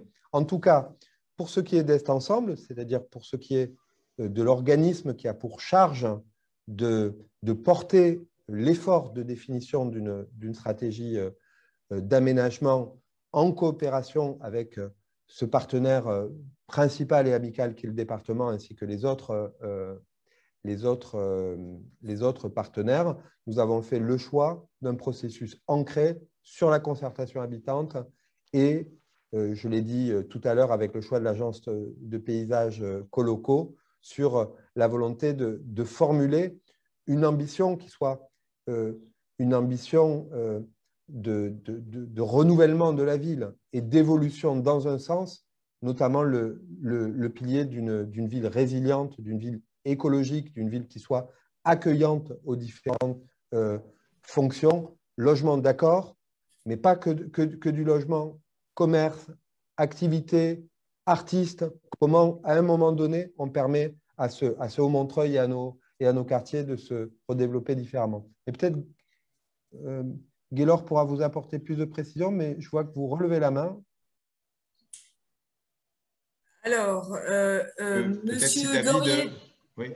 je ne sais pas si on a aussi d'autres questions en attente. Du coup, effectivement, Monsieur Dorier, on comprend hein, votre souhait de dialogue. Alors, toutes les questions qui n'auraient pas trouvé de réponse pourront trouver des éléments de réponse sur notre site internet montreuil.fr où là, voilà, dès la semaine prochaine, toute l'équipe municipale vous produira plusieurs éléments de réponse. Et puis, ne vous en faites pas. Hein, ces rendez-vous vont être reconduits. Vous aurez de nouveau l'occasion de pouvoir poser vos questions au maire lors de ces échanges.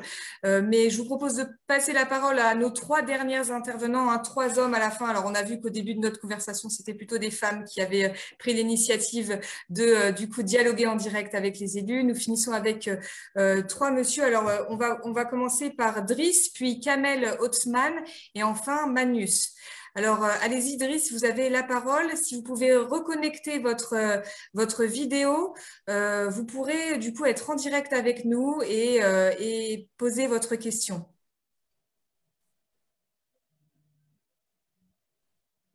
Alors, Driss n'est pas là. Alors, peut-être en attendant son retour, je vais proposer à Kamel, que je viens de voir apparaître sur la mosaïque. Kamel, si vous souhaitez prendre la parole, connectez votre vidéo et vous pourrez du coup poser votre question. Oui, est-ce que tout le monde m'entend? C'est parfait, Kamel, allez-y. Bonsoir, messieurs, dames. Merci, monsieur le maire, pour l'organisation de cette réunion. Monsieur le maire, je me permets de poser la question et je vous remercie encore une fois. Plusieurs résidents du 194 rue de Rosny ont participé à la réunion du 25 mars qui était organisée par Est Ensemble, qui a été aussi lieu de beaucoup d'échanges très intéressants par les gens de Fontenay, les gens de Romainville et les gens de Noisy-le-Sec. il me semble bien, Monsieur Gaylord-Shekhar a été très actif sur cette réunion, il a déjà apporté pas mal de réponses sur des questions qui avaient été posées par plusieurs Montreuillois, et dont une réponse qui nous a extrêmement plu concernant les délaissés de parcelles du tramway qui étaient situées entre Mosinor et l'EIF. Délaissé du tramway qui représente juste derrière moi 2000 m², qui est juste c'est concomitant au futur centre de remissage de la RATP, donc comme je le précise, 2000 m² de terrain qui jusqu'à maintenant était boisé, avec une pousse qui date depuis 40 ans, depuis la création de l'ancienne autoroute A186. Et comme vous voyez derrière moi, au niveau de la nature, on est bien loin de ce qu'on avait. Et toute cette écologie qui était présente a porté à tous les résidents du quartier déjà de la verdure qui nous bloquait pas mal les sons de l'eau autoroute qui n'était pas très néfaste, mine de rien, et a porté une faune et une flore qui était très importante et très appréciable par les Montreuillois. Alors, Kamel, je vais vous inviter donc à poser votre question, hein. N'hésitez pas à poser votre question à nos élus. Allez-y, Kamel.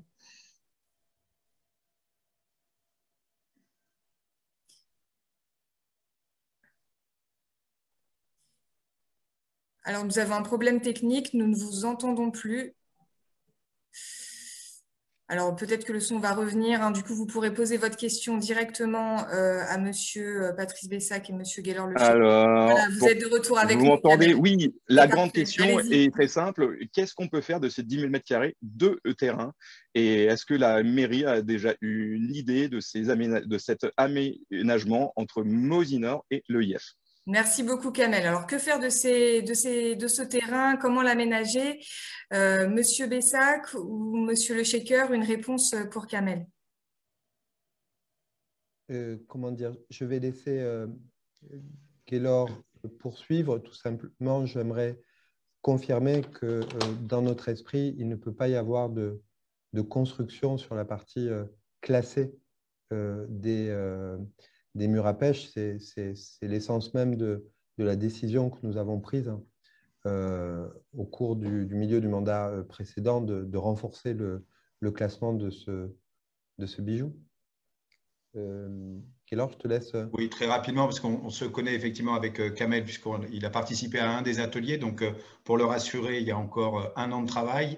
Il n'y a pas une idée a priori de la part de la municipalité ou de la part de Est Ensemble, mais bien une démarche participative de dialogue avec les habitants, dont vous, qui êtes les propriétaires de cette copropriété.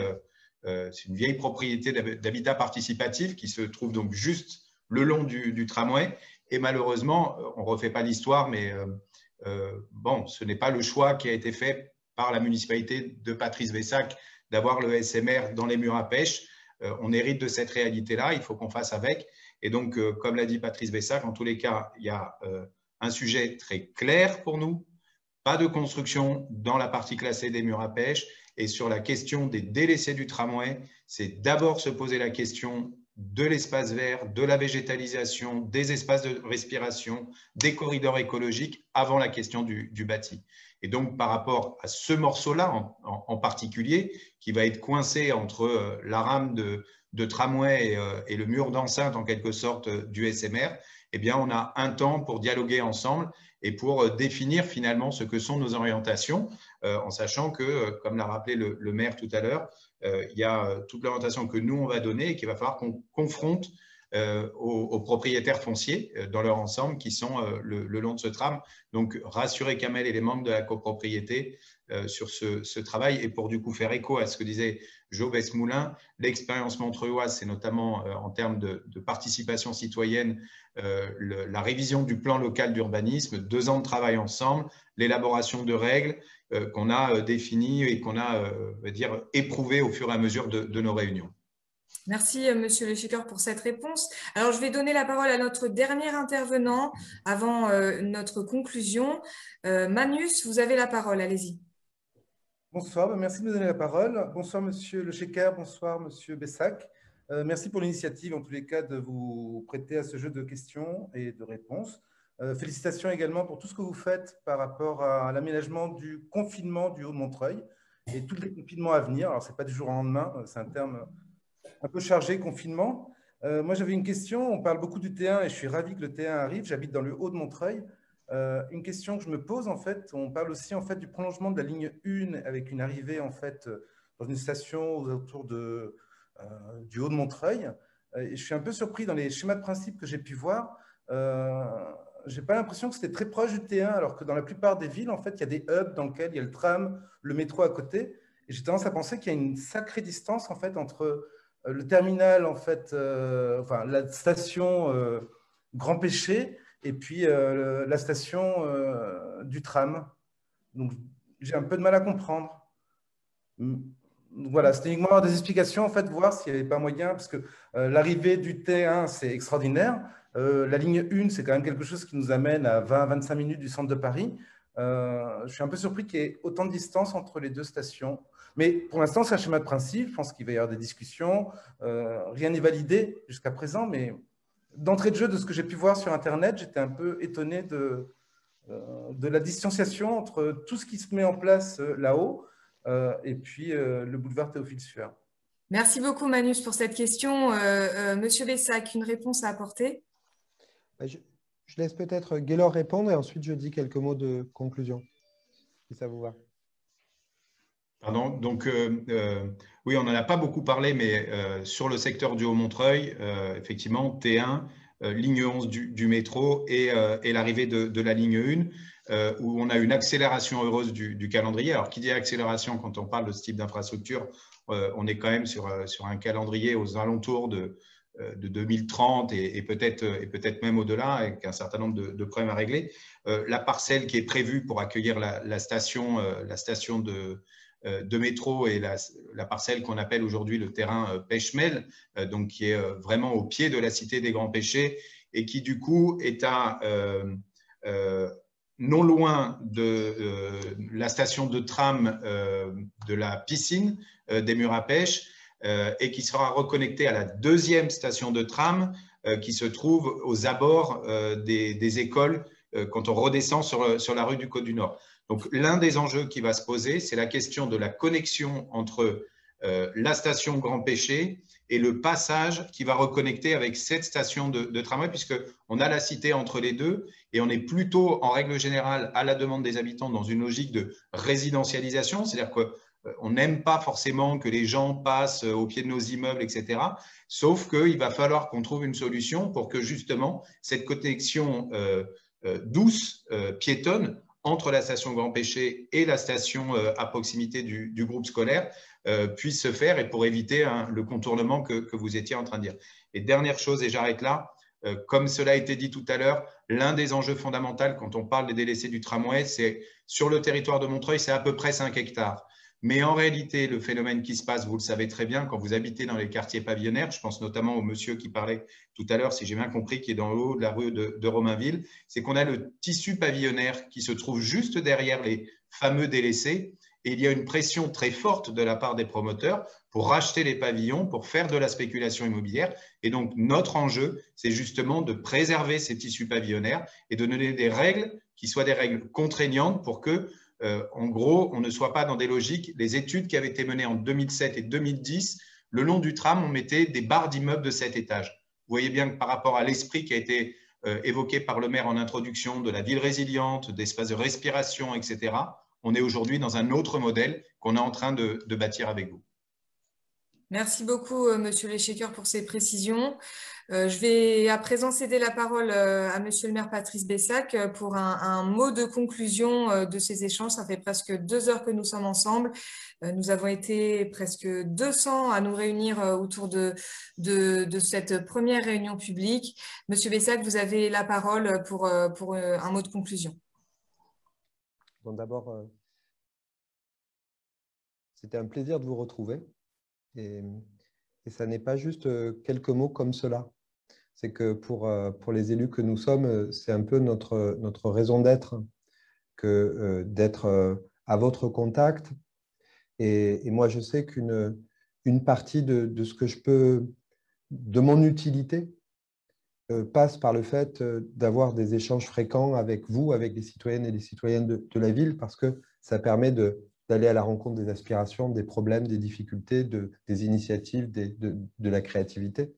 Et donc, voir Hassan, voir Rosie, voir Nathalie, voir Catherine et Robert, voir Lucette, voir Alain, voir Anne, voir enfin vous tous, Camille, Joe, enfin tous ceux qui ont participé et qui ont pris ce temps, c'est extrêmement important parce que fondamentalement, ça n'est que pour vous que nous travaillons et que nous essayons de faire se rencontrer des grands projets d'aménagement, des projets urbains, de la gestion quotidienne avec de l'humain, avec de la vie, avec des conceptions liées à la fois au présent et puis aux générations futures.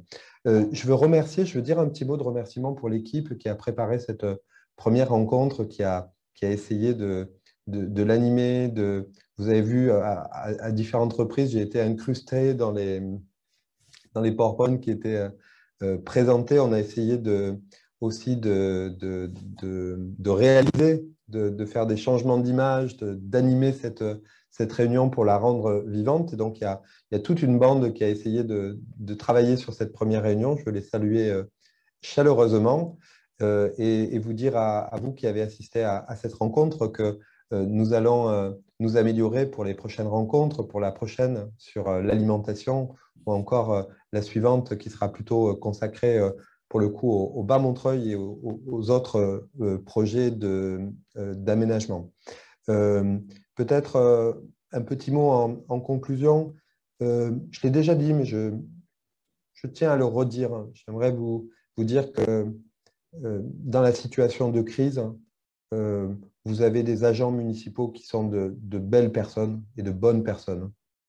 Je veux vous dire que dans les différents moments, parfois durs, que nous avons vécus depuis le début de la crise du Covid, nous avons eu, habitantes et habitants de Montreuil, comme municipalité, du répondant, de l'engagement, des nuits courtes et des matins tôt de la part de nos agents municipaux. Et je pense qu'il y a des crises comme ça qui révèlent aussi le potentiel d'une communauté. Et à mon avis, c'est le cas pour les agents du service public montreuillois qui méritent notre respect, qui sont vraiment des gens bien. Et je tiens à le dire.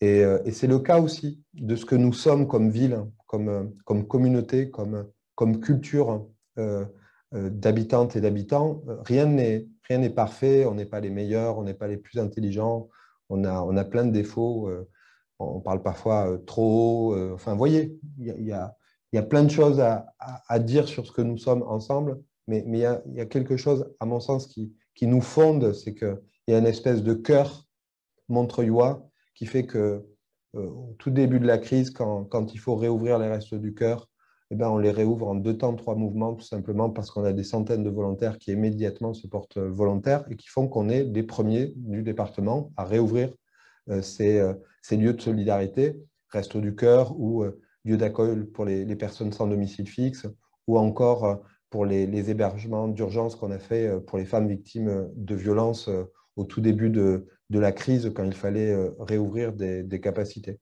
Et je trouve que c'est une culture dont nous héritons d'une certaine manière à Montreuil, qui est une culture précieuse, parce qu'après tout, à part ce cœur humain, il me semble qu'il n'y a pas grand-chose de véritablement important.